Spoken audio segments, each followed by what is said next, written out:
निस्सम्भ्रमस्त्वयम् निस्सम्भ्रमस्त्वयम् अयाचितशापमोक्षो अयाचितशापमोक्षो वृत्रासुरत्वम् उपगम्य वृत्रासुरत्वम् उपगम्य सुरेन्द्रयोधी सुरेन्द्रयोधी भक्त्यात्मतत्त्वकथनैः भक्त्यात्मतत्त्वकथनैः समरे विचित्रम् समरे विचित्रम् शत्रोरपि भ्रममपास्य शत्रोरपि भ्रममपास्य गतः पदं ते गतः पदं ते Now again let us repeat. निस्सम्भ्रमस्त्वयम् निस्सम्भ्रमस्त्वयम् अयाचितशापमोक्षो अयाचितशापमोक्षो वृत्रासुरत्वम् उपगम्य वृत्रासुरत्वम् उपगम्य सुरेन्द्रयोधी सुरेन्द्रयोधी भक्त्यात्मतत्त्वकथनैः भक्त्यात्मतत्त्वकथनैः समरे विचित्रम् समरे विचित्रम्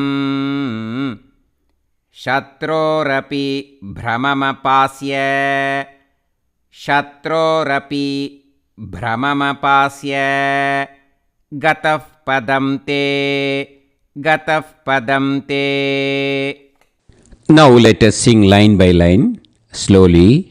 निस्सम्भ्रमस्त्वयम् अयाचितशापमोक्षो निस्सम्भ्रमस्त्वयम् अयाचितशापमोक्षो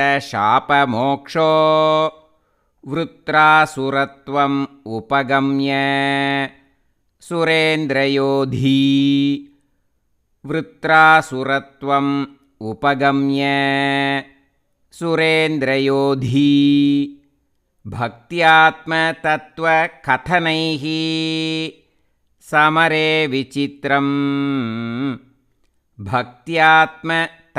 भक्त्यात्मतत्त्वकथनैः समरे विचित्रम् शत्रोरपि भ्रममपास्य गतः पदं ते शत्रोरपि भ्रममपास्य गतः पदं ते Now again let us sing line by line slowly. निस्सम्भ्रमस्त्वयम् अयाचितशापमोक्षो निस्सम्भ्रमस्त्वयम्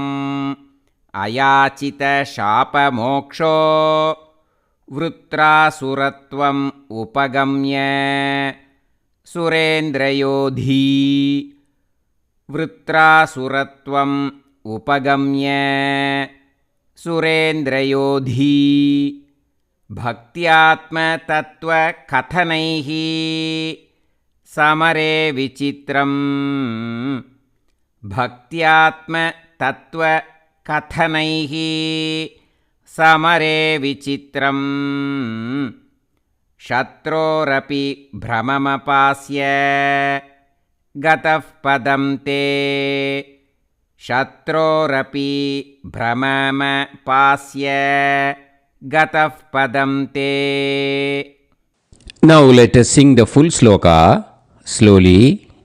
निस्सम्भ्रमस्त्वयम् अयाचितशापमोक्षो वृत्रासुरत्वम् उपगम्य सुरेन्द्रयोधी भक्त्यात्मतत्त्वकथनैः समरे विचित्रम् शत्रोरपि भ्रममपास्य गतः पदं ते Now again let us repeat the full sloka.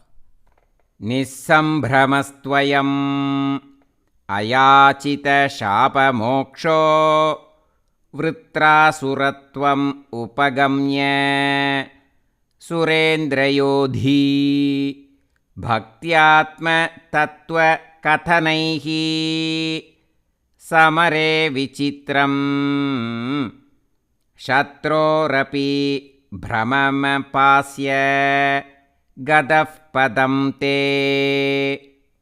Now let us practice how we should sing in the Parayanams. This version will be little bit faster, okay? निःसम्भ्रमस्त्वयमयाचितशापमोक्षो वृत्रासुरत्वमुपगम्य सुरेन्द्रयोधी भक्त्यात्मतत्त्वकथनैः समरे विचित्रम् शत्रोरपि भ्रममपास्य गतः पदं ते.